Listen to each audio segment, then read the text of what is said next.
सबसे पहले मेरे भाई इस यूनिट में 3 थ्योरम्स हैं जिनका डिस्क्रिप्टिव पेपर है, उनके लिए थेवेनिन्स थ्योरम, नॉर्टन्स थ्योरम और सुपरपोजिशन थ्योरम, इन तीनों में से पेपर में एक आएगी सर। ठीक है, तो वो तो आपको पढ़नी ही है, वो हम लगा देंगे लास्ट में। उसके अलावा यहां पर ब्रिज हैं जो आपको पढ़ने हैं, जैसे एंडरसन ब्रिज क्या होता है, ठीक है, इस तरीके की चीजें हैं, तो एक एक करके आपको बताएंगे। सबसे पहले आप कुछ सिंबल देख लो मेरे भाई, ताकि आपको पता चल जाए कि कौन सी चीज क्या होती है। देखो सर, जब भी कभी इस तरीके के चील बिलंगुआ बना होगा, यहां देखो, यहां जब भी कभी इस तरीके का बना होगा मेरे भाई, इस तरीके का ऐसा, तो इसे कहते हैं रेजिस्टेंस यानी प्रतिरोध। जब भी ऐसे करके घुमा दोगे मेरे भाई, इसे कहेंगे कंडक्टेंस यानी प्रेरकत्व। क्या कहते हैं? प्रेरकत्व, एल से लिखते हैं।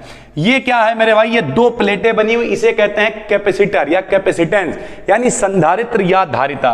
जब इस तरीके से बना हो, एक लाइन खींच कैसे बना रखा हो, इसे कहते हैं रोस्टर यानी धारा नियंत्रक। ठीक है भाई, धारा को कंट्रोल करने के लिए एक बड़ी लाइन हो, एक छोटी लाइन हो, इसका मतलब होता है बैटरी मेरे भाई। ठीक है, ऐसे करके बना रखा हो, ये कुंजी है, या फिर ऐसे करके बना रखा हो, ये भी कुंजी यानी स्विच है मेरे भाई। ठीक है, इसे चालू करेंगे तो सप्लाई चालू हो जाएगी, बंद करेंगे तो सप्लाई बंद हो जाएगी सर। ठीक है, ऐसे करके ए बना रखा हो मेरे भाई तो ये अमीटर है, जी बना रखा है गैल्वेनोमीटर है, बी बना रखा हो तो वोल्ट मीटर है। ठीक है भाई, सबसे पहले आपको ये पता होना चाहिए। अब जो सबसे पहला ब्रिज हम लोग पढ़ने वाले हैं वो शेयरिंग ब्रिज है। ठीक है, इस तरीके के कई ब्रिज हैं, एक एक करके समझाते हैं। ब्रिज का मतलब क्या है मेरे भाई? ब्रिज का मतलब होता है सेतु, जो कनेक्ट करेगा आपस में दो चीजों को, ब्रिज है। यहां पर हम लोग प्रतिरोधों को आपस में कनेक्ट करेंगे, यानी प्रतिरोधों को जोड़ेंगे मेरे भाई। ठीक है, तो शेयरिंग ब्रिज क्या है? इस ब्रिज की हेल्प से किसी लो वैल्यू कैपेसिटर की कैपेसिटेंस को कैलकुलेट करते हैं, यानी इस ब्रिज की सहायता से हम लोग सी का मान ज्ञात करेंगे। सी का मान मतलब कैपेसिटेंस, कैपेसिटेंस मतलब धारिता को कैलकुलेट करेंगे। जिस कैपेसिटर का कैपेसिटेंस हमें कैलकुलेट करना होता है, उसकी सीरीज में एक रेजिस्टेंस, यानी उसकी सीरीज समझते हो, दो क्रम होंगे मेरे भाई, एक श्रेणी क्रम, एक समांतर क्रम। जब कभी चीजें लाइन से जुड़ी होंगी तो उसे कहेंगे श्रेणी क्रम, जब ऊपर नीचे जुड़ी होंगी उसे कहेंगे समांतर क्रम। मान लिया 1 2 3 सबको लाइन से जोड़ दो, लाइन से जोड़ दो भाई, ये सीरीज कहलाती है, मतलब श्रेणी क्रम कहलाता है मेरे भाई। क्या कहलाता है? श्रेणी क्रम कहलाता है। उसकी सीरीज में एक रेजिस्टेंस कनेक्ट कर देते हैं। जैसे फिगर में एक कैपेसिटर जिसकी कैपेसिटेंस C1 है, R1 के साथ सीरीज में जोड़ा गया है, जबकि R2 एक प्योर रेजिस्टेंस है और C3, यानी कुल मिला के यहां पे लिखा हुआ, उसके लिए हम आपको चित्र दिखाते हैं। यहां देखिए सर, तो चित्र क्या है? ये अपना चित्र है, सब लोग पहले ध्यान से समझ लीजिए। सबसे पहले क्या, एक कैपेसिटर है जिसकी धारिता कितनी है? C1 है। इसके साथ सीरीज में लाइन से जुड़ा हुआ है एक प्रतिरोध क्या है? R1 है। दूसरे में कोई कैपेसिटर नहीं है, सिर्फ R2 जुड़ा हुआ है। तीसरे वाले में मेरे भाई सिर्फ C3 जुड़ा हुआ है। चौथे वाले में R4 और C4 दोनों जुड़े हुए हैं। ठीक है भाई, इस तरीके से पूरा प्रोसेस हमने बना लिया। अब करेंगे क्या? ये एक ब्रिज बन गया है। ब्रिज क्या है? जो चारों चीजों को आपस में कनेक्ट कर देता है उसे ब्रिज कहते हैं। अरे किसी भी चीज को आपस में जोड़ देगा उसे ब्रिज कहते हैं मेरे भाई। ठीक है, यहां पर क्या है? यहां पर एक अल्टरनेटिंग करंट है मेरे भाई। ये अल्टरनेटिंग करंट क्या होती है? अल्टरनेटिंग करंट का मतलब होता है प्रत्यावर्ती धारा। जो हम लोगों के घरों में लाइट आती है वो प्रत्यावर्ती धारा होती है। ठीक भाई, ये स्विच है मेरे भाई। स्विच बोले तो कुंजी है, इसे कनेक्ट करोगे सर्किट चालू हो जाएगा, बंद कर दोगे सर्किट बंद रहेगा भाई, सीधी सी बात है।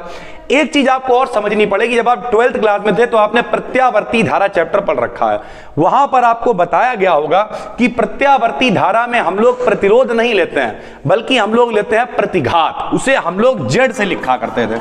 काय से लिखते थे मेरे भाई? जेड से लिखा करते। तो हम लोग जेड बनाएंगे, ध्यान से समझना। करेंगे क्या? यहां पे 4 चीजें हैं, देखो भाई। जैसे यहां पर R2 है, अब R2 तो अकेला है मेरे भाई, तो R2 बराबर हो जाएगा Z2 के। किसके बराबर हो जाएगा? Z2 के। C3 अकेला है, लेकिन C कभी भी प्रतिरोध नहीं बनता भाई, तो C के प्रतिरोध को कैसे बनाते हैं? XC बनाते हैं। जब भी कभी C का प्रतिरोध बनाना होता है तो उसे XC लिख देते हैं। जब भी कभी L का प्रतिरोध बनाना होता है तो उसे XL लिख देते हैं मेरे भाई। ठीक, अब देखो हम लोग क्या करेंगे। यहां पर C है, C1 है, तो इसका प्रतिरोध क्या हो जाएगा? XC1 प्लस में कौन आ जाएगा? R1। तो ये श्रेणी क्रम में बन जाएंगे। श्रेणी क्रम का अगर आपको फॉर्मूला नहीं पता है तो हम आपको बता देते हैं। श्रेणी क्रम का फॉर्मूला होता है R बराबर R1 plus R2 plus R3। कोई अंग्रेज आदमी है मेरे भाई तो श्रेणी को कहते हैं सीरीज। क्या कहते हैं? सीरीज। समांतर के लिए फॉर्मूला होता है 1/R बराबर 1/R1 plus 1/R2 plus 1/R3। इसे कहते हैं पैरेलल। क्या कहते हैं मेरे भाई? पैरेलल कहते हैं। पैरेलल का मतलब होता है समांतर क्रम। कौन सा क्रम? समांतर क्रम। तो जरा यहां देखो भाई, ये कौन है बताओ? R1 है। कौन है ये? R1 है। ये कौन है? C1 है। C1 का प्रतिरोध कैसे बनाओगे मेरे भाई? XC1 बनाओगे। तो क्या कौन से क्रम में आ गया? ये श्रेणी क्रम में आ गया। अब अगर ये समांतर क्रम में है मेरे भाई, समांतर के लिए फार्मूला क्या होता है बताओ? 1/R बराबर 1/R1 प्लस 1/R2। R1 की जगह पे क्या रख देंगे बताओ? R4 रख देंगे। ठीक है सर। R2 की जगह पे C4 नहीं रखेंगे, XC4 रखेंगे, क्योंकि जब भी कभी C का प्रतिरोध बना रहे होते हैं तो उसे X लगा के लिख लेते हैं। बस समझ लो इतना, अगर आपने काम कर लिया आपका ब्रिज हल हो गया। लो यहां देखो, हमने लिख दिया भैया, जब भी कभी हम लोगों ने पढ़ रखा है 12th में व्हीटस्टोन सेतु। क्या होता है व्हीटस्टोन सेतु? जब कभी ब्रिज बैलेंस कंडीशन में होता है तो वहां पे P/Q का मान R/S के बराबर होता है। P/Q का मान R/S के बराबर। ये चार प्रतिरोध होते हैं, जो चारों प्रतिरोध लगे होते हैं उनका मान आपस में बराबर होता है। तो हम लोगों ने क्या किया भाई, यहां लिख दिया Z1, यहां लिख दिया बटे में लिख दिया Z2, बराबर लिख दिया Z3 और बटे में लिख दिया Z4। ठीक है भाई। अब हमें करना क्या है? चारों मान अपने पास है, कैसे निकालोगे बताओ? सबसे पहले मेरे भाई ये Z1 है, दोनों मिले तो ये Z1 बन गया। ये वाला Z2 है, ये वाला Z3 है, और ये दोनों मिलेंगे तो क्या हो जाएगा? Z4। उन्हें हमने पहले ही हल कर लिया। लो मेरे भाई हल हो गया। Z1 का मान क्या आ गया? R1 plus XC1। ठीक। अच्छा एक चीज आपको और बता दे रहा, XC बराबर होता है 1/ओमेगा इंटू सी। जरा देखिए, XC बराबर होता है 1/ओमेगा इंटू सी, और XL बराबर होता है ओमेगा इंटू L। ठीक है भाई। तो XC की जगह पे हमने रख दिया 1/j ओमेगा सी। J क्या है? यूनिट है। J की वैल्यू 1 है। मर्जी हो आप लिखो, मर्जी हो ना लिखो, कोई फर्क नहीं पड़ता। ठीक। ऐसे XC3 है, XC3 को लिख दिया 1/ओमेगा इंटू C3। J क्या है? वो यूनिट है। आप डायरेक्शन को दिखा रहा, आप लिखो ना लिखो कोई फर्क नहीं पड़ता। ठीक। अब क्या करेंगे? अपना फार्मूला है Z1/Z2 बराबर Z3/Z4। चारों मान उठा के हमने यहां पर रख दिए। जब हमने चारों मान यहां पर रख दिए क्या होगा बताओ भाई? अब देखिए चारों मान यहां पर रख दिए तो होगा क्या? हमने इसी चक्कर में ये यूनिट वाला मान रखा था। यहां देखिए R1/R2 आ गया। ठीक सर। यहां पे आ गया C4/C3। इसमें J नहीं आ रहा है। जिसमें J नहीं आ रहा है मेरे भाई वो रियल पार्ट है, और जिसमें आ रहा है वो इमेजिनरी है। तो इमेजिनरी वालों की तुलना आपस में कर दी, इसकी तुलना कर दी, इसकी तुलना कर दी। तो अपने पास निकल के आ गया पहला फार्मूला R1/R2 बराबर C4/C3, और दूसरा निकल के आया C1 बराबर C3 R4/R2। इस तरीके से हम लोगों का पहला ब्रिज हो गया। सर जी चाहते क्या हो? चाहते थे मेरे भाई C का मान निकालना। जो देखो C निकल आया, C1 का मान निकाला। यानी जो शेयरिंग ब्रिज होता है उसका काम क्या होता है? धारिता को ज्ञात करना। ठीक। तो हम लोगों ने धारिता यानी कैपेसिटेंस C को ज्ञात कर लिया। चलिए सर, इसी तरीके से एक और ब्रिज है, AC ब्रिज है, बिल्कुल सेम है मेरे भाई। AC ब्रिज क्या करेगा बताओ? ये पहला Z1, Z2, Z3, Z4 हमने लिख दिया। इस सर्किट वह सर्किट जो व्हीटस्टोन ब्रिज की फॉर्म में इंपीडेंसेस के साथ जुड़ा होता है AC ब्रिज कहलाता है। यहां पर आपको एक चीज और देखनी पड़ेगी, किरचॉफ का नियम। किरचॉफ का नियम क्या होता है मेरे भाई? जरा सब लोग समझें। किरचॉफ का नियम होता है E बराबर IR। E बराबर क्या होता है? IR होता है। सबसे पहले समझ लो लूप क्या होता है। लूप कह लो या पास कह लो, लूप होता है जहां पे धारा होती है, प्रतिरोध होती है, बैटरी होती है, उसे कहते हैं लूप। सब लोग यहां देखिए, ये है धारा। यहां देखो सर, यहां पे बहुत आराम से आपको लूप दिखाते हैं। यहां देखो, ये पूरा एक लूप है। क्या है? ये लूप है मेरे भाई। इसमें देखो धारा है सर जी, है, प्रतिरोध है, हाँ है, बैटरी लगी हुई है, हाँ लगी हुई है। तो जब कभी भी धारा हो, प्रतिरोध हो, बैटरी हो, उसे कहते हैं लूप। क्या कहते हैं? लूप कहते हैं। तो जरा यहां देखो, हम लोग क्या करेंगे? पहले इधर वाला लूप लेंगे, ये वाला। ठीक। फिर इधर वाला लूप लेंगे, ये वाला। सर जी बाकी सब कुछ समझ में आ रहा है यार? जे H क्या लगा रखा है भैया? H हेडफोन है। H क्या है? हेडफोन है। कान में लगाएंगे, सर्किट चालू करेंगे, देखेंगे जब साउंड सबसे कम आ रही होगी, मिनिमम साउंड आ रही होगी, मतलब कम से कम आ रही होगी भाई, उस समय ये बैलेंस कंडीशन में होगा। तो हेडफोन लगा के चेक करेंगे कि कम कब है, ज्यादा कब है। बस अब कुछ नहीं करना। इधर वाला सर्किट लो, बताओ इधर वाले सर्किट में कौन कौन है? देखो I1 के संग में Z1 है, I3 के संग में Z3 है, IH के संग में ZH है। तीन इधर वाले में चलना है प्रतिरोध। तो E बराबर IR लगाएंगे। लो भैया यहां देखो, यहां लिख दिया पहले वाले लूप में I1 into Z1 plus IH into ZH minus I3 into Z3। सर्दी जब माइनस कहां से उठा लाए? सर्दी माइनस उठा के नहीं लाए। यहां देखो भैया, धारा हमेशा प्लस से चलेगी, माइनस की तरफ जाएगी। देखो प्लस से धारा चली चली चली, ये देखो एरो बिल्कुल ठीक चल रहा, चली, ये चली बिल्कुल ठीक चली, लेकिन धारा इधर भी तो आई। तो जब यहां से आप आ रहे हो वापस लौट के, देखो ऐसे गए, जब वापस लौट के आए तो ये एरो इधर है, एरो होना चाहिए ऐसे ऐसे, पर ऐसे एरो होना चाहिए था, लेकिन ये एरो है इधर, इस चक्कर में I3 वाले को हमने माइनस ले लिया। सेम कंडीशन हम उधर वाले में फॉलो करेंगे। तो हमने क्या करा मेरे भाई, ये देखो बराबर में हमने 0 लिख दिया। क्यों 0 लिख दिया?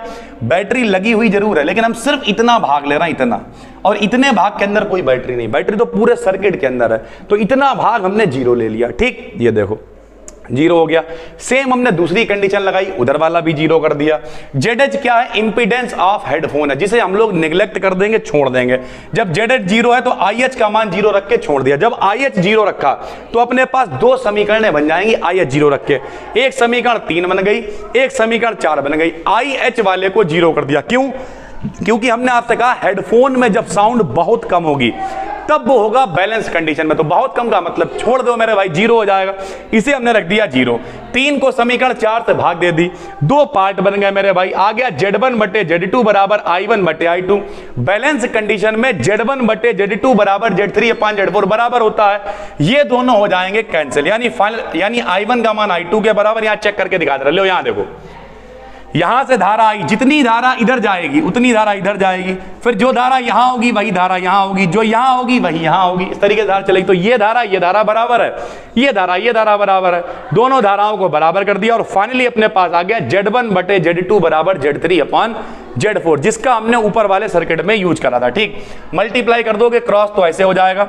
और अगर कला की फॉर्म में लिखोगे, फेज की फॉर्म में, सर जी ये फेज क्या होता है? मेरे भाई बचपन में बच्चों को सिखाया जाता है, बच्चे कहते हैं कला करके दिखा रहा है। तो कला करने मतलब क्या है? अगर इस तरीके से वेव चल रही है, एक वेव इस तरीके चल रही है, तो इनके पीक पॉइंट मिला दो भाई, लो मिला दे। पीक पॉइंट हमने इनके मिलाया, तो जो बीच में चलने का अंतर, जो लौटने का अंतर है यार भाई, उसे कहते हैं कलांतर। क्या कहते हैं? कलांतर कहते हैं। ठीक है, उसके बाद आपको एक ब्रिज और देखना, मैक्सवेल का LC ब्रिज। ये सेम है, आपको खुद करना है। कैसे बताया दे रहे हैं बताओ। इसमें C1 और, सर जी ये एरो क्या बना रखा है यार? एरो माने वेरिएबल, अपने मर्जी के हिसाब से बदल सकते हो इसे। ठीक, तो ये दोनों कौन से क्रम में बताओ? समांतर में, अलग अलग लगे हुए हैं। ये सिंगल है मेरे भाई। ये दोनों कौन से क्रम में? श्रेणी क्रम में है। ये कौन सा है? अकेला लगा हुआ। सेम वैसे करेंगे, Z1 आ गया, Z2 आ गया, Z3 आ गया, Z4 आ गया। ये देखो भैया, शेयरिंग ब्रिज सब एक ही जैसे होते हैं। Z1 Z2 Z3 Z4 आ गया, चारों का मान रख दिया, रियल इमेजिनरी पार्ट की तुलना कर दी, बहुत ही आराम से निकल आएगा। फिर मैक्सवेल का LR ब्रिज, ये भी बिल्कुल सेम है। ये देखो, ये और ये कौन कायम है? सीरीज में। ये अकेला है, ये और ये कायम है सीरीज में, ये अकेला है मेरे भाई। इस तरीके की चीजें चलेंगी। Z1 अपान Z2 बराबर Z3 अपान Z4 रख दिया, बिल्कुल वैसे ही सॉल्व किया, इससे L का मान निकालेंगे। यानी मेरे भाई ये जो जितने भी ब्रिज होते हैं, इन सबका काम ये होता है, कोई L का मान निकालेगा सेल्फ कंडक्टेंस को, कोई C का मान निकालेगा कंडक्टेंस को, कैपेसिटेंस को, कोई R का मान निकालेगा रेजिस्टेंस को। अलग अलग तरीके से हम लोग इन्हें यूज करते हैं मेरे भाई। ठीक है, एक बीन्स ब्रिज है, बीन ब्रिज भी मेरे भाई सेम है। देखो, ये और ये कायम है, लाइन से जुड़े हुए हैं तो सीरीज में है। ये अकेला है, ये अकेला है, ये फिर जुड़े हुए हैं तो लाइन से सीरीज में है। Z1 Z2 Z3 हम लोग बनाएंगे, सारे मान उठा के रख देंगे, रियल और इमेजिनरी पार्ट की तुलना करेंगे और बहुत आराम से सारी चीजें निकल आएंगी। तो उम्मीद करते हैं मेरे भाई ये पूरे सारे ब्रिज आपकी समझ में आ गए होंगे। इसके अलावा इसमें 3 थ्योरम्स हैं, थेवेनिन्स थ्योरम, सुपरपोजिशन थ्योरम और नॉर्टन्स थ्योरम। तीनों हम इसके बाद लगा देंगे सर यहीं से सर। ठीक है, और जिन बच्चों के पेपर 18 तारीख को है, तो हम कोशिश करेंगे शाम तक एक जो छठी वाली वीडियो है उसे भी डाल दें। यार ये बड़े बड़े क्लास हैं, लगभग 1-1 घंटे के हो रहे हैं, लेकिन खैर अब पेपर है तो है, करना तो है, उससे क्या ही फर्क पड़ता है, 1 घंटे के हो 2 घंटे हो, कोई फर्क नहीं पड़ता। ठीक है, तो फिलहाल ये सारे ब्रिज हैं जिनमें सबसे ज्यादा जो इंपॉर्टेंट का लेवल हमने उसी लाइन से लगाया। जो पहले नंबर पे लगा है ज्यादा इंपॉर्टेंट है, दूसरे पे लगा है कम इंपॉर्टेंट है। इसके अलावा हमने तीनों आपके लिए वीडियोस बना रखी हैं, थेवेनिन्स, नॉर्टन, सुपरपोजिशन, इसी के आगे से जुड़वा देंगे। दोस्तों स्वागत है आपका एक नए क्लास में। अब हम लोग बात करने वाले हैं थेवेनिन्स थ्योरम के बारे में, या इसी थ्योरम को हम लोग कहते हैं वोल्टेज सोर्स इक्विवेलेंट थ्योरम। सरल भाषा में कहें, इक्विवेलेंट मतलब होता है बराबर। सरल भाषा में कहें, बहुत सारे सोर्स लगे होंगे, बहुत सारी चीजें सर्किट में होंगी, उन सब को हम हटा देंगे और उनकी जगह पे सिर्फ एक वोल्टेज सोर्स लगाएंगे जिसे हम लोग कहेंगे VTH। VTH का मतलब होता है थेवेनिन्स वोल्टेज। ऐसे ही सिर्फ एक रेजिस्टेंस यूज करेंगे लेंगे जिसे कहेंगे RTH, जिसे कहेंगे थेवेनिन्स रेजिस्टेंस। बस इतना सा है सर, ठीक है। तो क्या है ये थ्योरम? इस थ्योरम के अकॉर्डिंग कोई दो टर्मिनल्स यानी कोई भी दो किनारे हैं, बाइलेटरल लीनियर सर्किट, जो सोर्सेस ऑफ EMF उसमें सेल लगा हो सकता है, बैटरी हो सकती है, जनरेटर हो सकता है, कंटेन करते हैं, तथा इंपीडेंसेस। इंपीडेंस क्या होता है? जब हम लोग प्रत्यावर्ती धारा यानी अल्टरनेटिंग करंट की बात करते हैं तो हम लोग इंपीडेंस बोलते हैं, और जब हम लोग डीसी करंट की बात करते हैं तो हम लोग उसे रेजिस्टेंस बोलते हैं, ठीक है। तो इंपीडेंसेस कंटेन करते हो को एक सिंगल वोल्टेज सोर्स से भैया रिप्लेस कर सकते हैं। ये देखिए साफ साफ लिखा हुआ है, रिप्लेस कर सकते हैं। यानी कोई ऐसा लीनियर सर्किट है जिसमें क्या है, बहुत सेल है, बैटरी, जनरेटर, कुछ भी है, यानी सोर्स ऑफ EMF है, साथ में क्या है, रेजिस्टेंस लगे हुए हैं। हम लोग क्या कर सकते हैं, इन सारे सोर्स ऑफ EMF को हटाकर उसकी जगह पे क्या कर सकते हैं, एक सिंगल रेजिस्टेंस RTH से रिप्लेस कर सकते हैं, और साथ में कौन होगा, BTH इन सीरीज। यानी जो वोल्टेज होगा वो क्या कहलाएगा, थेवेनिन्स वोल्टेज, और जो रेजिस्टेंस होगा वो क्या कहलाएगा, थेवेनिन्स रेजिस्टेंस। यानी सिर्फ दो चीजें रह जाएंगी सर्किट में, एक VTH, एक RTH। VTH का मतलब थेवेनिन्स वोल्टेज, RTH का मतलब थेवेनिन्स रेजिस्टेंस। बाकी जो कुछ है वो सब कुछ हटाओ और उन सब की जगह पे लेके आओ VTH और RTH। ठीक है भाई, बिल्कुल आसान है, आप आगे समझिए। VTH एक ओपन सर्किट वोल्टेज है। जब दो टर्मिनल्स के बीच लोड इंपीडेंस रिमूव करा जाता है, इस वोल्टेज को थेवेनिन्स वोल्टेज कहते हैं। देखिए सर कैसे, मान लिया अपने पास एक सर्किट है, इस सर्किट में मेरे भाई यहां पर एक बैटरी लगी हुई है। आपको पता होना चाहिए, हमने पहले भी बता रखा है आपको पता होना चाहिए, जो बड़ी लाइन होती है वो प्लस होती है, छोटी लाइन माइनस होती है। इस बैटरी का EMF चलिए E है सर, ठीक है। R क्या है, R है इसका आंतरिक प्रतिरोध यानी इंटरनल रेजिस्टेंस, ठीक है भाई। ये क्या है, R1 पहला प्रतिरोध है। RL जो लगा हुआ है, RL का नाम है लोड रेजिस्टेंस, ठीक है भाई। R2 बीच में एक और प्रतिरोध लगा हुआ। अब देखिए क्या होने वाला है, किस तरीके से चीजें होंगी, ध्यान से समझिए। हमने क्या किया, देखो सब कुछ हटा दिया, सब कुछ हटा दिया। कितना सब इंतजाम लगा था, R1, R2, IL, J, वो सब हटा दिया। उसकी जगह पे लगा दिया सिर्फ दो चीजें, आपको बताया कौन कौन, एक RTH का नाम क्या होगा, थेवेनिन्स रेजिस्टेंस, और एक वोल्टेज जिसे हमने क्या कह दिया, VTH यानी थेवेनिन्स वोल्टेज। इस सर्किट को कहेंगे थेवेनिन्स इक्विवेलेंट सर्किट, ठीक है भाई, बिल्कुल आसान है। यानी थेवेनिन्स थ्योरम क्या है कि दुनिया भर का रमल फैलाने की जरूरत नहीं है, उस सब की जगह पे केवल एक वोल्टेज आपको दिखाई देगा जो VTH यानी थेवेनिन्स वोल्टेज कहलाएगा, केवल एक रेजिस्टेंस दिखाई देगा जो थेवेनिन्स रेजिस्टेंस कहलाएगा। ठीक भाई, कोई दिक्कत? अब देखो हम करने क्या वाले हैं। ये है थेवेनिन्स रेजिस्टेंस, ये है थेवेनिन्स वोल्टेज। अब क्या हुआ, यहां पर हमने एक लोड प्रतिरोध लगा दिया इनके टर्मिनल के बीच में, ठीक। होगा क्या, यहां से भैया धारा निकलेगी। धारा कितनी चली, IL मतलब लोड करंट है, वो यहां से आएगी, होते हुए पूरे सर्किट में घूमेगी। तब इस IL का मान कितना होगा, IL का मान होगा BTH बटे RL प्लस RTH। सर जी कहां से लेके आ गए, लो भैया कहां से लेके आ गए, आपने सरल भाषा में कहा तो ओम का नियम पढ़ा है। किरचॉफ का नियम क्या होता है, E बराबर IR। यहाँ पे वोल्टेज कितना है, BTH है मेरे भाई। यहाँ पे करंट कितनी है, IL है मेरे भाई। गुणे में R का मान कितना, दोनों सीरीज में अगर जुड़े हुए हैं तो ये क्या है मेरे भाई, R है यानी RL, और प्लस में क्या आ जाएगा बताओ, दूसरा रेजिस्टेंस क्या है, RL और RTH है, ठीक है। यहां से अगर IL का मान निकालोगे तो क्या आ जाएगा बताओ, IL बराबर BTH और बटे में RL प्लस RTH। बिल्कुल आसान है, कोई दिक्कत नहीं है। अरे हटाओ यार, किरचॉफ का नियम नहीं मालूम, ओम का नियम तो मालूम है, बताओ क्या होता है, B बराबर IR, B है, I है, B को क्या लिखोगे BTH, I को क्या लिखोगे IL, R की जगह क्या लिखोगे RL प्लस RTH। यहाँ से IL नीचे ले जाओगे, यही तो आ जाएगा ना। यानी इस सर्किट से हमने क्या किया, सबसे पहले सब कुछ हटा दिया। हटाने के बाद एक BTH रह गया, एक RTH रह गया यानी थेवेनिन्स रेजिस्टेंस, और थेवेनिन्स वोल्टेज रह गया। अब हमने इस सर्किट में एक लोड प्रतिरोध लगाया है ताकि वो लोड ले सके। यहां से हमने क्या निकाल लिया, IL का मान निकाल लिया, ठीक भाई। अब हम क्या करेंगे, इसे प्रूव करेंगे। कैसे प्रूव करेंगे, ध्यान से समझिएगा, आराम से प्रूव हो जाएगा, कोई दिक्कत नहीं है। सबसे पहले हमने क्या किया, अपना वही सर्किट बना लिया। जब सर्किट बनाया तो यहां पे देखो E है, R है। R क्या है, इंटरनल रेजिस्टेंस यानी आंतरिक प्रतिरोध है। E क्या है, इलेक्ट्रोमोटिव फोर्स है। दो अपने पास प्रतिरोध लगे हुए हैं, एक क्या है R1, एक क्या है RL, बीच में क्या लगा हुआ है मेरे भाई R2, ठीक। बताओ यहां से करंट कितनी आएगी, आई चलेगी। कितनी करंट चलेगी? आई। जब यहां पे पहुंचेगी तो भैया दो भागों में बट जाएगी, तो इधर आर एल लगा हुआ है, तो इसका मतलब इधर कौन सी करंट जाएगी? आई एल करंट जाएगी। तो नीचे कितनी टोटल कितनी थी? आई। आई में से चली गई कितनी? आई एल। तो नीचे के लिए कितनी बची? आई माइनस का आई एल। ऐसे ही इधर से मेरे भाई ये करंट टोटल आएगी, ये क्या होगी? आई एल होगी सर, ठीक है। आई एल है, यहाँ पे आई टू लिख गया है, ठीक कर लीजिएगा।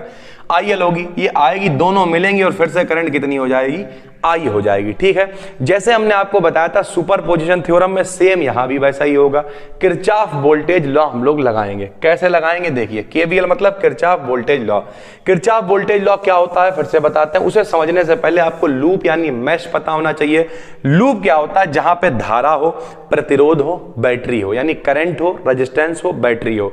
जैसे आप इसे देखो, इसे इधर वाले हिस्से को देखो, धारा है सर जी, है, बह रही है।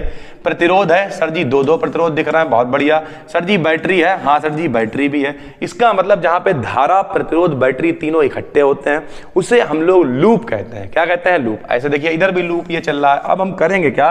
पहले इधर वाले में, इधर वाले का नाम क्या है बताओ? F G C D F. इधर वाला क्या है मेरे भाई? लूप है। तो अब हम क्या करेंगे जरा देखिए, किरचॉफ वोल्टेज लॉ लगाएंगे। किरचॉफ वोल्टेज लॉ क्या होता है बताओ? ई बराबर आई आर। क्या होता है बोलिए? ई बराबर आई आर या ई बराबर आई आर। तो बैटरी कितनी है? ई। तो बराबर में हमने क्या लिख दिया? ई लिख दिया, ठीक। बराबर आई आर। अब आई आर को आपको समझना पड़ेगा। देखो यहां इस वाले जो इधर वाला हिस्सा हम ले रहे हैं, इसमें तीन प्रतिरोध हैं। पहला प्रतिरोध R1 है, दूसरा R2 है और तीसरा ई के संग में लिखा हुआ है RB है। तो E बराबर आई आर। तो एक तरफ तो E आ जाएगा, बराबर में आई आर आएगा। कैसे आएगा? देखो भैया, R1 के संग में कौन सी धारा है? आई। तो R1 के संग में कौन सी धारा लिख दी? आई। तो आई R1 आ गया। फिर ये भी है मेरे भाई R2। R2 के संग में कौन सी धारा? I minus I L. तो यहां लिख दिया I minus I L into R2। और ये R है, R के संग में भी कौन सी करंट? यहां पे तो आई करंट ही चले ना, तो इसके संग में भी क्या आएगी? आई। तो आई आर बराबर ई, यानी ई बराबर आई आर। ई बराबर आई आर, ई बराबर आई आर। तीन आ रहा है, तो जिसमें जो धारा थी वो हमने लिख दी मेरे भाई। गुणा कर देंगे, गुणा करने के बाद आई एल वाला इंतजाम एक तरफ कर दिया और समीकरण बना ली हमने एक, ठीक, कोई दिक्कत नहीं है। फिर क्या करेंगे? जो पड़ोस वाला लूप है उधर वाला, इसमें भी देखो एक ये आर एल है, एक ये R2 है, ठीक है। हमने क्या किया? इन दोनों में फिर से किरचॉफ वोल्टेज लॉ लगाया। किरचॉफ वोल्टेज लॉ लगाया, देखिए क्या आ गया? आई L into R L. R L में आई एल करंट बह रही है, R2 में आई माइनस आई एल बह रही है, ठीक है भाई। गुणा कर दी, यहां से क्या किया? इसे हल किया और हमने आई का मान निकाल लिया। आई का मान जब निकल आएगा तो देखिए ऊपर जो अपनी समीकरण चल रही का, ये वाली जो समीकरण है, यहां पर आई का मान रख देंगे। बिल्कुल आसान है। अपने पास एक सर्किट है, उस सर्किट में हमने क्या किया है? किरचॉफ वोल्टेज लॉ लगाया है दोनों लूप में, पहले में भी और दूसरे में भी। पहले वाली जो इक्वेशन बनी है उसमें उठा के दूसरे वाले से मान रख देंगे। चलिए सर, पुट इन इक्वेशन 1, मान रख दिया हमने। जब हम लोग इसमें मान रख के हल करेंगे तो आई एल आ जाएगा कॉमन, आई एल कॉमन आ जाएगा, यहां से हम लोग आई एल का मान निकाल लेंगे। देखिए इस तरीके हल किया हमने इसे, ई चलता रहा, ठीक है। नीचे एलसीएम लिया, R2 को उधर भेज दिया और इस तरीके से अपने पास आई एल का मान निकल के आ गया। ई R2 बटे में R1 plus R2 plus R, दोनों को ऊपर और नीचे दोनों से भाग दे दिया। सर जी ये कहां से आ गया? तो मान आई एल का ये निकल के आया, लेकिन हमने क्या किया? R1 plus R2 plus R से अंश और हर में भाग दे दिया। भाग दिया तो उससे क्या होगा? ये वाला पोर्शन कैंसिल हो जाएगा, यहां पे केवल आर एल बचेगा, इसके बटे में आ जाएगा, इसके बटे में आ जाएगा, ठीक है भाई। इस तरीके से अपने पास आई एल का मान निकल आया। बिल्कुल आसान है। सबसे पहले किरचॉफ वोल्टेज लॉ लगाया, समीकरण 1 बनाई, फिर दूसरा बनाया, समीकरण 2 बनाई। आई का मान उठा के समीकरण 1 में रख दिया और हल करके हमने आई एल का मान निकाल लिया। क्यों निकाल लिया है मेरे भाई? जरा देखो, हमने जहां से थ्योरम स्टार्ट की है ये इसका स्टेटमेंट है और इसके स्टेटमेंट में हमने क्या लिखा हुआ? स्टेटमेंट में ये देखिए कहा आई एल बराबर बीटीएच बटे आरएल प्लस आरटीएच लाना है। तो हमें प्रूफ में आईएल बराबर लाना है ना, ये इंतजाम। तो हमने आईएल का ही मान निकाल लिया हल करके। अब क्या है? बीटीएच है, आरएल है और आरटीएच है, हमें ये चाहिए भाई, ठीक है। तो देखो अब हम क्या करने वाले हैं, यहां तक हम लोग पहुंच गए, ठीक। हमने आईएल का मान निकाल लिया। अब हमने क्या किया? अब हमने लोड प्रतिरोध को हटा दिया, जो लोड प्रतिरोध लगा हुआ था उसे हटा दिया। तो हमने यहां पे लिखा, देखिए क्या है, नाउ आरएल इज रिमूव्ड, यानी लोड प्रतिरोध को हटा देते हैं, end voltage source is also removed, voltage source को भी हटा देते हैं, but it's internal resistance is included, यानी वोल्टेज भी हटाओ। जे लो यहां से देखो, यहां पे बैटरी चल रही थी, हटा दी, बैटरी भी हटाओ और संग में इधर लोड प्रतिरोध है वो भी हटाओ। अब क्या होगा मेरे भाई? तो अब क्या होगा जरा देखो, यहां पे अब कुछ नहीं होएगा, अब क्या होएगा? तो अब करना क्या है, तब टोटल प्रतिरोध कितना होगा। सब लोग यहां देखें, इस चित्र में ही समझने की कोशिश करते हैं। सब लोग देखिए यहां पर, जब भी कभी प्रतिरोध लाइन से जुड़े होते हैं, लाइन से जुड़े होते हैं, लाइन से जुड़े होते हैं, उसे कहते हैं सीरीज यानी श्रेणी क्रम। ठीक, तो यहां देखिए ये वाला जो टुकड़ा है ये तो अलग से लगा हुआ है, ये टुकड़ा अलग लगा हुआ है, तो ये तो सीरीज में नहीं है। लेकिन यहां से देखो ये और फिर ये पूरा एक ही तार है, और ये मेरे भाई सीरीज में जुड़े हुए हैं।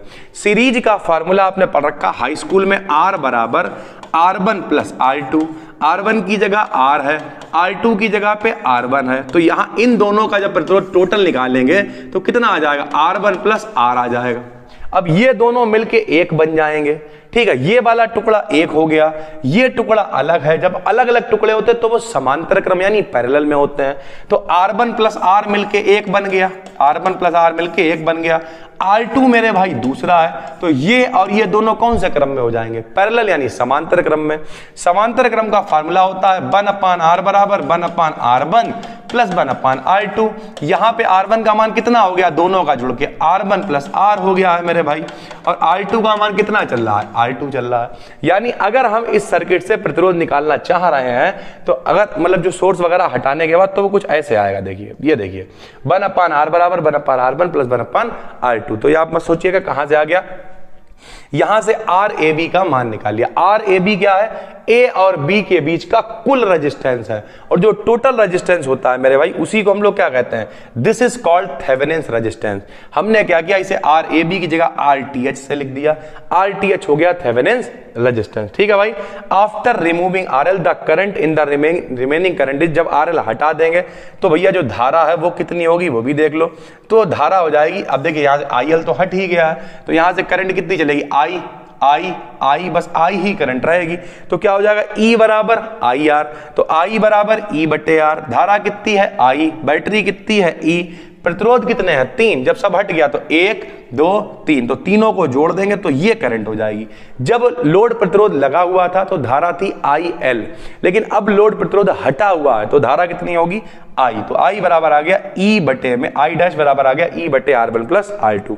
अब कुछ नहीं करना है, देखिए सर यहां पे क्या है बताओ, ये है RTH का मान हमने निकाल लिया है, I का मान हमने निकाल लिया है, सबको पता है B बराबर IR होता है, तो हमने लिखा ओपन सर्किट वोल्टेज BTH बराबर क्या होगा I इंटू R, तो I dash into R2। R2 क्यों है मेरे भाई, क्योंकि समांतर क्रम में हमें क्या चाहिए, A और B के बीच वोल्टेज चाहिए। वोल्टेज समांतर क्रम में सेम होता है, तो यहाँ A और B के बीच में उतना ही वोल्टेज होगा जितना इस वाले, क्योंकि इसके समान पैरेलल में लगा हुआ, जितना इस वाले में होगा सर। तो हमने क्या लिख दिया I डैश इंटू R2, यहां से हमने BTH यानी वोल्टेज निकाल लिया। ये देखिए I डैश का मान रख दिया, गुणे में R2 रख दिया, बस। RTH पता है, BTH पता है, दोनों के मान समीकरण 3 में जो IL वाली समीकरण थी उसमें उठा के रख देंगे, आ जाएगा BTH बटे में RL प्लस RTH। यही थेवेनिन्स की थ्योरम है। लो भैया IL ये है, देखो कहां है IL, ये है, ये ऊपर वाला पूरा क्या बन गया BTH बन गया, RL है, ये क्या बन गया RTH बना लिया हमने। दोनों मान समीकरण 4 और 5 से उठा के यहां पे रख दिए, तो आ जाएगा IL बराबर BTH बटे में RL प्लस RTH। ठीक है भाई, बिल्कुल आसान है, उम्मीद करते हैं आपको समझ में आ गई होगी। अगर आपका कल भी पेपर है तब भी आप लॉन्ग क्वेश्चन में बहुत आराम से कर सकते हो। नए हो चैनल को सब्सक्राइब कर लो भैया, कोर्स में देख रहे हो तो बहुत बहुत धन्यवाद। कुछ लोग कहेंगे सर आपने यूट्यूब पर पब्लिक की, तो मेरे भाई कई गरीब बच्चे हैं जो बहुत परेशान, इसलिए जो इंपॉर्टेंट लॉन्ग क्वेश्चंस वगैरह हैं वो हम पब्लिक किए दे रहे हैं। बाकी जो लोग कोर्स में देख रहे हैं वो लोग टेंशन ना लें, अगर आपके पेपर जुलाई वगैरह में तो कोई दिक्कत ही नहीं है, बहुत सारा कंटेंट आज भी ऐड किया जा रहा है, मन लगा के आपको पढ़ना है। जो लोग एप्लीकेशन पे देख रहे हैं सारी की सारी PDF आपको यहीं एक फोल्डर में मिल ही जाती हैं, और जो लोग यूट्यूब पे देख रहे हैं वो लोगों को क्या करना है, जाइए जाके टेलीग्राम पे BDKDNBSc सर्च कर लीजिए, इसकी PDF आपको वहां पर मिल जाएगी। दोस्तों हेलो दोस्तों, स्वागत है आपका एक नई थ्योरम के साथ या एक नए क्लास के साथ में। हमने आपको थेवेनिन्स थ्योरम करा दी है, हमने आपको सुपरपोजिशन थ्योरम भी करा दी है मेरे भाई।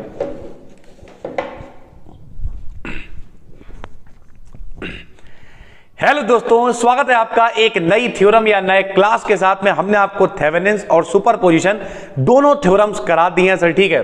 जो नॉर्टन्स थ्योरम है ये भी आप मान के चलिए लगभग थेवेनिन्स थ्योरम का ही बदला हुआ रूप है, तो ये बिल्कुल आसान है, आपको बिल्कुल भी कठिन नहीं लगेगा सर, ठीक है। सबसे पहले हम स्टेटमेंट लिखेंगे। स्टेटमेंट के लिए हमने क्या लिखा, एक सर्किट बना दिया। सर्किट किस तरीके से बनता था, बिल्कुल वैसे ही सर्किट बना हुआ है। देखिए सर, यहां पर हम लोग एक बैटरी लगाया करते थे सर, बैटरी लगी हुई है बिल्कुल। उसके लिए इलेक्ट्रोमोटिव फोर्स कितना हो जाएगा, E। उसका आंतरिक प्रतिरोध यानी इंटरनल रेजिस्टेंस कितना हो जाएगा, R, ठीक है। एक प्रतिरोध यहां लगा हुआ है, एक यहां लगा हुआ और एक लोड प्रतिरोध RL लगा हुआ है। यहां से टोटल करंट कितनी चलेगी, I। उधर लोड प्रतिरोध तो कितनी चली जाएगी, IL। I में से IL चली गई तो कितनी बचेगी, I माइनस का IL, इतनी करंट बचेगी मेरे भाई, ठीक है। बिल्कुल वैसे ही है, कुछ भी नहीं किया, ठीक है। अगर हम लोग क्या करें, सर्किट को बदल के लिख सकते हैं। मान लिया अभी थोड़ी देर के लिए लोड प्रतिरोध को हटा दिया, RL को हटाया, तो प्रतिरोध कौन कौन से हैं अपने पास, R1 है, R2 है और एक आंतरिक प्रतिरोध R है मेरे भाई, ठीक है। अगर इन सारे प्रतिरोध को हटा दें तो उनकी जगह पर एक सिंगल रेजिस्टेंस लगा सकते हैं, जिसे हम लोग थेवेनिन्स रेजिस्टेंस कहा करते थे। ये थ्योरम वो थ्योरम क्या कह रहे हैं, बदला हुआ रूप है मेरे भाई। तो सारे रेजिस्टेंस हटा दिए, उनकी जगह पे सिर्फ एक प्रतिरोध यानी एक रेजिस्टेंस लगा दिया, जिसे कहेंगे RTH। RTH का मतलब क्या हो गया, थेवेनिन्स रेजिस्टेंस, ठीक है भाई, इस तरीके से। और उसके बाद RL जो अपना लोड प्रतिरोध है उसे वापस लगा दिया। यही तरीका होता है। सबसे पहले लोड प्रतिरोध को हटाया, जितने भी रेजिस्टेंस थे उन्हें मिला के एक नया रेजिस्टेंस बना दिया, जिसे रेजिस्टेंस को कहा थेवेनिन्स रेजिस्टेंस। और उसके बाद जो RL यानी लोड प्रतिरोध हटाया था उसे वापस लगा लिया, ठीक भाई। क्या स्टेटमेंट है, लीजिए सुनिए। इस थ्योरम के अकॉर्डिंग कोई दो टर्मिनल हो, एक्टिव हो, लीनियर हो, बाइलेटरल हो नेटवर्क, एक constant current source in parallel with resistance से रिप्लेस कर सकते हैं, इसे थेवेनिन्स रेजिस्टेंस कहते हैं। यानी कितने भी रेजिस्टेंस हो उन सब को हम लोग रिप्लेस कर सकते हैं एक सिंगल रेजिस्टेंस से, उसे हम लोग कहते हैं थेवेनिन्स रेजिस्टेंस, ठीक है भाई। तो सबसे पहले निकालेंगे potential drop across the load terminal edge. Load terminal के बीच में पोटेंशियल ड्रॉप कितना होगा, आपने पढ़ रखा है B बराबर होता है IR। B बराबर क्या होता है सर, IR होता है। उसके अलावा यहां देखिए सर, इसे देखिए यहां पे, अगर हमसे कोई कहे, जरा ध्यान से समझिएगा, A और B, तो देखिए सर ये और ये दोनों किस में है, समांतर क्रम में है। समांतर क्रम में मतलब पैरेलल में है। पैरेलल के लिए फार्मूला क्या होता है, 1/R बराबर 1/R1 यानी RTH प्लस का 1/R2 यानी RL। जब इसका एलसीएम लेंगे, नीचे आएगा RTH, इनटू में आएगा RL, ऊपर आएगा RL, प्लस में आएगा RTH, यानी R का मान कितना आ जाएगा, RTH आएगा, गुणे में RL आएगा, बटे में RL आएगा, प्लस में RTH आएगा मेरे भाई। ये R का मान आएगा। क्यों, ये दोनों समांतर क्रम में, हाई स्कूल में पढ़ रखा है। समांतर यानी पैरेलल के लिए होता है 1/R बराबर 1/R1 प्लस 1/R2। तो ये इतना R आएगा, यहां हमने डायरेक्ट ले रखा है।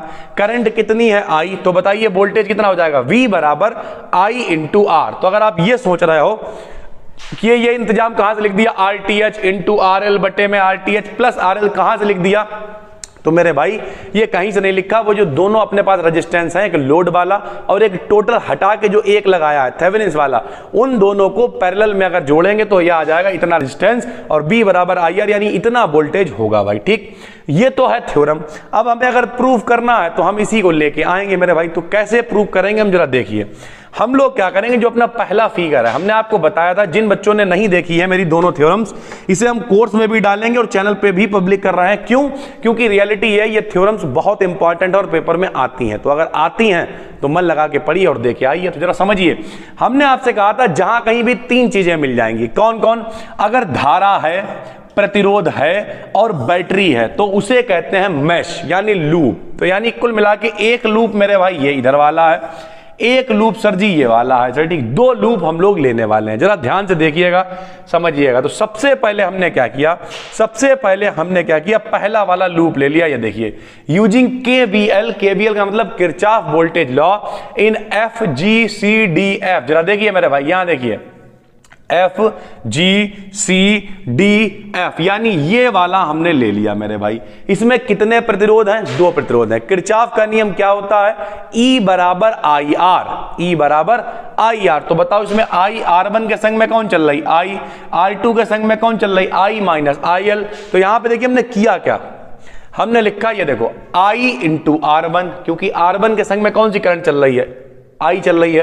फिर I minus IL into R2 plus I into R, एक बैटरी के साथ में इंटरनल रेजिस्टेंस भी तो चल रहा है। अरे मेरे भाई, मेरे चंदा, मेरे अनमोल रतन, तुम्हारे बदले में जमाने की कोई चीज नहीं लेंगे हम, लेकिन उससे पहले इसे समझना पड़ेगा। ये क्या था? R1, ये क्या है? R2, यहाँ क्या लगी हुई है? बैटरी। यहाँ पे कौन सा प्रतिरोध है? R। यहाँ से धारा कितनी है? I। यहाँ भी कितनी है? I। इधर कितनी गई? I माइनस का IL, यही तो गई है ना। तो इसके साथ में क्या लिखोगे बताओ? I लिखोगे, I इंटू R1। इसके साथ क्या लिखोगे? I माइनस का IL इंटू R2। इसके साथ क्या लिखोगे? I इंटू R लिखोगे। ब्रैकेट को खोल दिया, R2 को अलग कर दिया, I को अलग कर लिया, IL को अलग कर लिया, समीकरण बना ली हमने एक। बिल्कुल भी दिक्कत नहीं होनी चाहिए। ऐसी कोई भी बॉडी जिसे दिक्कत हो रही हो वो बता सकता है, बिल्कुल आसान है। क्या किया हमने? सबसे पहले पहला वाला लूप ले लिया। अब हम दूसरा लूप लेंगे, GABCG। चला देखिए यहां पे सर, ये नाम है GABCG, ये हम लोग लेने वाले। इसमें कितने प्रतिरोध हैं? 2 हैं। पहला कौन सा? R2, दूसरा कौन सा? RL। R2 के साथ करंट बताओ, I माइनस IL। RL के साथ करंट बताओ कितनी? IL। तो देखिए सर कैसे लिखा हमने, तो हमने यहां पे लिखा दूसरे वाले में IL into RL minus I minus का IL इंटू R2 बराबर में 0 लिख दिया। क्यों 0 लिख दिया मेरे भाई? इधर वाले लूप में यहां पे बैटरी चल रही थी तो E था उसका मान, इधर वाले में बैटरी है ही नहीं, यानी बैटरी नहीं है, तो बराबर में क्या लिख देंगे? 0 लिख देंगे। तो यहां पे हमने क्या किया? देखिए 0 लिख दिया। ये देखो भाई 0 आ गया। जब 0 आ गया फिर हमने इसे हल किया, IL वालों को एक साइड ले गए, I को एक साइड रहने दिया और यहां से I का मान निकाल लिया। कितना आसान है। अगर पिछली आपने दोनों थ्योरम्स देखी हैं तो आप नहीं देखी हैं तो डिस्क्रिप्शन में प्लेलिस्ट है, जाके देख लेना। कुछ बच्चे कह रहे थे सर मेरा 25 को पेपर है, तो कुछ और वीडियोस जो हमने 3rd ईयर वालों के लिए बनाई थी वो आपको यही हम प्लेलिस्ट में ऐड कर देंगे, उन्हें भी आप आराम से देख लेना सर, ठीक है। तो क्या है जरा ध्यान से समझिए। I का मान हमने निकाल लिया दूसरे लूप से, इसका मान उठा के इक्वेशन नंबर 1 में रख देंगे। इक्वेशन 1 में रखी मेरे भाई, जो देखो I का मान आ गया, जैसे वैल्यू चल रही थी चलती रही। एलसीएम लिया, एलसीएम लेके R2 को उधर भेजा, हल किया और इसे हल करके हमने IL का मान निकाल लिया। ठीक भाई, कितनी आसान थ्योरम है बताओ। सबसे पहले क्या किया? 2 अपने पास मैश है। पहला मैश लिया, IL का मान निकाला, दूसरा मैश लिया, I का मान निकाला, I का मान उठा के IL में रख दिया और अपने पास IL का मान निकल आया। हमें प्रूव क्या करना है? BL का मान। तो हमने लिखा PD का मतलब पोटेंशियल ड्रॉप, यानी कितना पोटेंशियल ड्रॉप होगा, सरल भाषा में कितना वोल्टेज होएगा यार लोड के लिए। तो क्या होगा बताओ? B बराबर IL इंटू RL, B बराबर IL इंटू RL। IL का मान हमें पता है, रख दिया, साथ में कौन आ गया? IL आ गया, यानी कुल मिला के अपने पास हल होके आ गई है वैल्यू BAB की। कितनी आ गई? BAB की। यहां से R1 R2 ये पूरा कॉमन ले लिया, ये आ गया सर, ठीक है। तो अपने पास BAB की वैल्यू आ गई इतनी। अब फार्मूला होता है I बराबर E अपान R प्लस R, या फिर E बराबर IR कह लो यार। ये लो, E बराबर क्या होता है? ये आंतरिक प्रतिरोध, उसमें रिलेशन होता, पढ़ रखा होगा 12th में, R प्लस R, ऐसे करके फार्मूला I बराबर E अपान R प्लस R। ये होता है क्या? इंटरनल रेजिस्टेंस, ये टोटल रेजिस्टेंस होता है। तो I बराबर होगा E अपान R1 प्लस R, यानी ये जो ऊपर वाला सिस्टम है ये क्या बन जाएगा मेरे भाई? I बन जाएगा। क्या बन जाएगा? I। इस तरीके से हमने I बना दिया। अब कुछ भी नहीं करना, BAB का मान निकल आया है। जिस समय में यहां देखो ये R1 है, ये R है, ये R2 है, ठीक है। अब यहां पे देखो ये पूरा तार एक है, देखिए सर ये पूरा तार एक है, तो ये दोनों श्रेणी क्रम यानी सीरीज में होंगे। सीरीज में होंगे मतलब दोनों मिलके क्या बन जाएंगे? R1 प्लस R बन जाएंगे।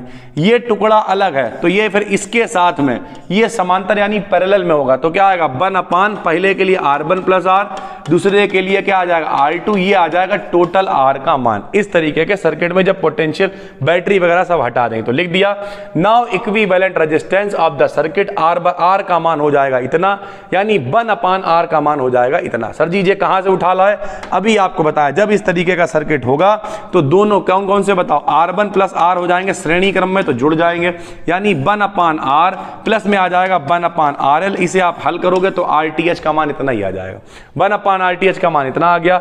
V वाली इक्वेशन में 1/RTH की जगह पे मान रख दिया तो आ गया फाइनली BAB बराबर I बटे में 1/RL प्लस 1/RTH। हल कर लिया और BAB का वही मान निकल के आ गया है जो हम लोगों ने ऊपर लिखा था मेरे भाई। यही थ्योरम यहीं पे प्रूव हो गई है सर, ठीक है। फिर हम चाहें तो IL बराबर B बराबर IR, ओम का नियम होता है I बराबर B/R, इस B का मान यहां पे रख दिया। नॉर्टन थ्योरम ये होती है, थेवेनिन्स थ्योरम पहले प्रूव कर चुके हैं ये होती है। दोनों की तुलना करोगे तो BTH बराबर आ जाएगा IRTH, यानी एक बदला हुआ रूप है थेवेनिन्स थ्योरम का नॉर्टन थ्योरम, ठीक है भाई। उम्मीद करते हैं पूरा आपको समझ में आ गया होगा। एप्लीकेशन पे देख रहे हो तो कोई दिक्कत नहीं है, यहीं पर आपको इसकी PDF मिल जाएगी। अगर YouTube पे देख रहे हो आपके लिए पब्लिक कर दिया गया सर, ठीक है। अगर YouTube पे देख रहे हो तो सबसे पहले जिन बच्चों के पेपर बहुत जल्दी है मेरे भाई, वो सारे बच्चे क्या करें, हम नीचे और वीडियोस ऐड करे दे रहे हैं, वो वीडियोस जो हमने फाइनल ईयर वालों के लिए बना रखी है पहले से, बेहतरीन कंटेंट है, कोई दिक्कत नहीं सर, ठीक है। उन सभी को आप पढ़िए। बाकी थ्योरम हो, थेवेनिन्स थ्योरम हो या नॉर्टन थ्योरम हो, इन तीनों में से आपको लॉन्ग में थ्योरम मिल सकती है और ये मोस्ट इंपॉर्टेंट है। तो चलिए इस पूरे वीडियो को ध्यान से देखिएगा, कोशिश करेंगे बिल्कुल हल्का रखने की इस थ्योरम को सर, ठीक है। बिल्कुल भी टेंशन लेने की जरूरत नहीं है मेरे भाई। तो सुपरपोजिशन थ्योरम है क्या मेरे भाई, सरल भाषा में कहें अध्यारोपण का सिद्धांत, और सरल भाषा में कहें तो एक से ज्यादा धाराएं आएंगी और नॉर्मली आपस में जुड़ जाएंगी। मतलब अगर एक धारा है I1 दूसरी धारा है I2 तो टोटल करंट कितनी होगी, दोनों का अलजेब्रिक सम यानी I1 प्लस I2 होगी, बस इतना ही करना है। और हम I1 निकालेंगे I2 निकालेंगे सर्किट की साथ और दोनों धाराओं को जोड़ के दिखाएंगे कि किस तरीके से टोटल करंट आएगी मेरे भाई, ठीक है। तो हमने यहां लिखा किसी ऐसे लीनियर नेटवर्क, यानी कोई एक लीनियर नेटवर्क है कि किसी ब्रांच में जिनमें एक से अधिक EMF के सोर्स हो, EMF मतलब इलेक्ट्रोमोटिव फोर्स, विद्युत वाहक बल जहां से हमें मिल रहा है, अगर वो एक से ज्यादा सोर्सेस हैं तो करंट का मान उन करंट्स के अलजेब्रिक सम के बराबर होता है। मान लिया दो बैटरी लगी हुई, चलो सरल भाषा में बता, दो सेल लगा रखे हैं आपने, एक सेल से करंट आ रही है I1, दूसरे सेल से करंट आ रही है I2, तो जो टोटल करंट होगी वो I1 प्लस I2 होगी मेरे भाई, बस इतनी सी बात है। देखिए सर कैसे आपको समझाते हैं। यहां पे देखिए एक सर्किट आपके सामने बना हुआ है, ठीक है भाई। इस सर्किट में हम लोग क्या करेंगे, जरा ध्यान से पूरी बात आप समझिएगा, ठीक है। इस सर्किट में देखिए सबसे पहले तो ये समझो मेरे भाई, जो छोटा वाला होता है लाइन, जो छोटी वाली लाइन होती है वो माइनस होती है, जो बड़ी वाली लाइन होती है वो प्लस होती है। ऐसे ही छोटी वाली लाइन माइनस, बड़ी वाली लाइन होती है प्लस, ठीक है। हमेशा धारा यानी करंट प्लस से चलेगी, माइनस की तरफ चलेगी। तो यानी यहां से करंट कितनी निकलेगी, मान ले रहा है I1 निकलेगी, यहां से करंट कितने निकलेगी मेरे भाई, I2 निकलेगी। ऐसे करके आइए, देखिए हमने ऐसे बना रखा है, इसलिए यहां से कौन सी करंट आएगी बताइए, I2 करंट आएगी। यहां से कौन सी करंट आएगी बताइए, I1 करंट आएगी। तो इस वाले में जो टोटल करंट होगी वो कितनी होगी, I1 प्लस I2 हो गए मेरे भाई। बस यही सुपरपोजिशन थ्योरम है, बिल्कुल आसान है। तो हमने क्या लिखा, देखिए कितनी आराम आराम चलेंगे। हमने लिखा फिगर में एक एक्टिव लीनियर नेटवर्क जिसमें EMF सोर्स कितने हैं बताओ, दो हैं, E1 और E2 है मेरे भाई, ठीक है। दिखाया गया है यदि I1 और I2 करंट्स E1 और E2 के कारण हो तब R3 के थ्रू टोटल करंट कितना हो जाएगा, I1 प्लस I2 हो जाएगा। दो EMF सोर्स है, पहले से करंट I1 दूसरे से I2, तो टोटल कितनी हो जाएगी, I1 प्लस I2 हो जाएगी। अब हम लोग I1 प्लस I2 का मान निकालेंगे, देखिए कैसे। तो हमने क्या लिखा, हमने लिखा प्रूफ ऑफ सुपरपोजिशन थ्योरम। हमने क्या किया, पहला भैया E1 है, दूसरा क्या है, बैटरी या सेल कह लो E2 है। यहाँ पे दो रेजिस्टेंस लगे हुए हैं R1 R2, एक तीसरा रेजिस्टेंस क्या है R3 है मेरे भाई। अब हमने किया क्या, देखिए फ्रॉम फिगर, आपको केवल यही समझना है, ध्यान से हर आदमी समझे और मजा कट जाएगा। सबसे पहले आपको समझना पड़ेगा कि किरचॉफ का वोल्टेज लॉ क्या होता है। किरचॉफ वोल्टेज लॉ क्या होता है सर, देखिए यहाँ पे CVL लिख गया, एक्चुअल में ये KVL है। किरचॉफ वोल्टेज लॉ क्या होता है, किरचॉफ वोल्टेज लॉ, हमारे संग में बोलो, E बराबर IR, E बराबर IR, E बराबर IR। E माने इलेक्ट्रोमोटिव फोर्स यानी विद्युत वाहक बल, I माने करंट यानी धारा, आर माने रेजिस्टेंस यानी संगत प्रतिरोध, यानी धारा और उसके संगत प्रतिरोध का गुणनफल ईएमएफ यानी इलेक्ट्रोमोटिव फोर्स के बराबर होता है मेरे भाई। ठीक है, बिल्कुल आसान है और बहुत आसानी से आप कर पाओगे। तो अब देखो भैया, सबसे पहले करते क्या है, आपको समझना पड़ेगा मेश क्या होता है। मेश का मतलब जिसे हम लोग कहते हैं पाश, क्या कहते हैं, पाश। जरा समझिए पाश क्या होता है।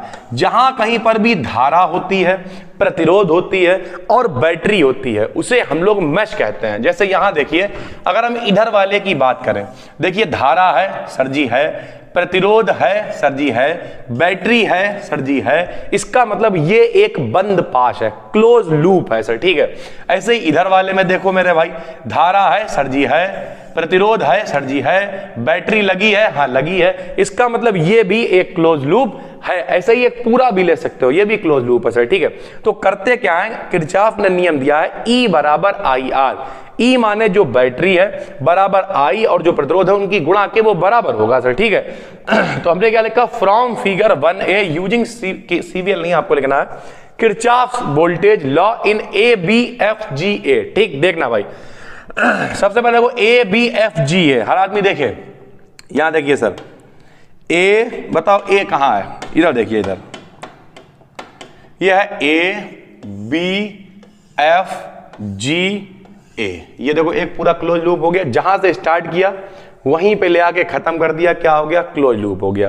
क्या होगा बताओ, इसमें धारा कितनी, I1 करंट, यहां से धारा कितनी चली है, I1 चली है, यहां पे कितनी आ गई मेरे भाई, I1 आ गई, लेकिन इधर से क्या आ रही थी, I2, तो इस वाले में धारा कितनी जा रही है, I1 प्लस I2 जा रही है, क्योंकि I1 इधर से आ रही है, I2, तो इस वाले प्रतिरोध में धारा जा रही है I1 प्लस I2।